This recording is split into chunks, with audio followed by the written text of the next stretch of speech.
Ito mga pre, Badja City 100. Ang problema hindi nagcha-charge. Tapos pinalitan na ng may-ari ng charger, ganun pa din. Ito mga pre, troubleshoot natin. At kung may ganito kayong problema sa inyong motor, no, pwede nyo gayahin to, step by step pa tayo para maintindihan nyo. Yan, shoutout muna kay sir. Yan ha. Alright, mga pre, umpisan natin. Sa pag-check mga pre, ayos natin yung camera. Eto, dito tayo magsisimula. Rumikta na tayo sa pinaka main na dapat puntahan para matukoy na natin kung may problema ba yung kanyang stator o tinatawag nating charging system. Ito, itong porong yellow, ito kasi yung papuntang baterya, at saka itong blue na may stripe na white, yun yung papuntang baterya mga pre. Tanggalin natin. Dito malalaman natin kung may problema ba talaga yung charger o itong stator natin. Pero yung kanyang charger mga pre, bagong palit na. Okay, kalasin lang natin to. Pero hindi pa rin nagcha-charge. Malalaman natin. O pwedeng baterya. Okay. Yung dulo na ating mga pre, twist light. Hindi pa rin tayo nakakabili ng clip, no. Ilagay natin sa ground. Tapos ito, dodot-dotin natin. Sige pre, kick mo. Kahit wag mo na isusi yan, okay lang. Mga pre, dapat umilaw. Saglit na pre. Dapat umilaw. Pag umilaw mga pre, walang problema tong light coil niya. Okay, aray, wala. Isa, yung kabila naman. Yung blue na may stripe na white. Sige. Yung, nangyari. Patay kang bata ka. Okay. Mga pre, nakita naman natin. Testing natin yung test light natin sa baterya para makita nyo gumagana. Ayan Laylay ating camera. Medyo dikit Ayan umiilaw. Gumagana naman yung test light natin. So bali ang nito, yung kanyang magnetic, na mga pre, sira na. Kumbaga sira na, sunog na mga pre. Kaya wala tayong magagawa rito. Palitan na natin. Okay, palamig-lamigin lang natin to at kakalasin natin. Meron siyang City 100 unit. Dami siyang baklas lahat ng wire. Yan mga pre, ito na, nakalas na natin. At kung mapapansin natin yung kanyang stator, no, original, pati primary original. Okay, pag tinignan mo sa panglabas, napakaayos pa. Pero wag ka, ang loob nito sunog na mga pre, kasi hindi naman putol Hindi naman putol mga pre. So ibig sabihin may problema nito, sunog na ang mga loob nito ng winding. Kaya ang gagawin natin dyan, sabi nung may-ari, sabi ni sir, wag na raw na muna ipo-full wave. Okay, ipapalit na lang natin to. Sa pagpalit mga pre, papakita ko sa inyo, ititis ulit natin, titingnan natin kung ilaw ba sa ginagawa nating pagtitis, no? Kaysa yung katulad kanina. Okay, ito, sunog na to, wala na to mga pre, palitan natin.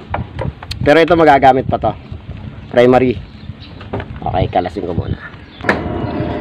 Ito mga pre, nalinis na natin at isasalpak na natin tong replacement lang to mga pre. Ngayon mga pre, pag naka-encounter kayong ganito, no, meron na tayong nagawa nito kahapon, meron. Ito kasi pag replacement mahaba to, di ba? Maabot yan hanggang dito. Ang gawin niyo mga pre, tabasin niyo, magtira lang kayo ng konti kasi ito iipod natin yan dito. Ihilahin natin yung wire. Hindi katulad nung ginawa namin kahapon na nakasalpak na pag ganito lang, ganyan lang tapos yung wire hanggang dito, itong dapat sinasalpak dito. Sala yung mga pre, dapat dito pa rin siya. Bali yung wire lang ihilahin natin para maipod natin to, para magiging pwesto niya ay ganito pa rin. Yan, ganyan pa rin dapat mga pre. Okay, mga pre, salpak ko muna to Ayun mga pre, naisalpak na natin. At yun nga, gaya na sinabi ko, ganyan na magiging pwesto, no. Huwag nyo hayaan na nandito mga pre, katulad nung ginawa ko kapon. At takpo, binalutan na ng electrical tip to, kalunos-lunos tingnan. Okay, yan ganyan, okay yung mga pre. Tapos siyempre i-adjust natin mamaya yan. Okay, tapos check natin to mga pre. Check natin yung kanyang falser, kung ugmado sa clearance ng ating magneto. Iuunan natin to para masukat natin. Huwag natin kalimutan mga pre yung konya. Yan. Yan yung nagsisilbing lock ng ating magneto mga pre. Ayan, sukatin natin. Tingnan natin kung malapit o malayo, kung dikit o siwang.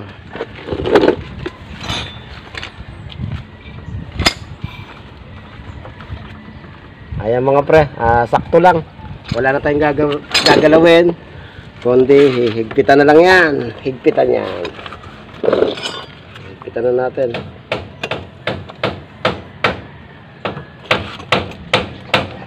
Okay. Tapos ito mga pre, iayos na natin to siyempre.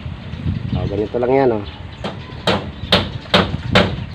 mga pre dito, pwede na natin itis to mga pre.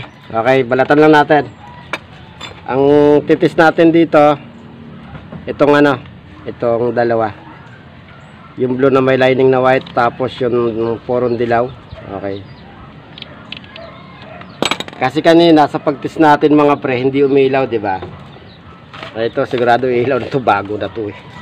Okay, yung dulo ng dislight natin, lagay natin sa ground. Dito na. Ayan. Tapos dito sa dilaw muna tayo. Sige pre, kick. Yun yun, kita nyo ba mga pre?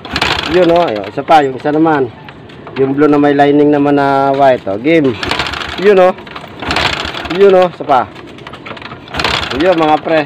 Ibig sabihin, naglalabas na siya ng kuryente papuntang electric fire. Ngayon, ang electric fire magmamanage papunta namang baterya. Okay?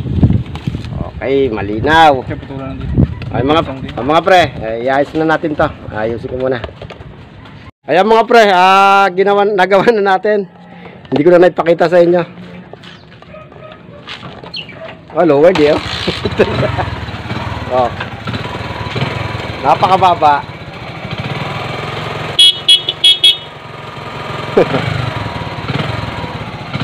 Liwanag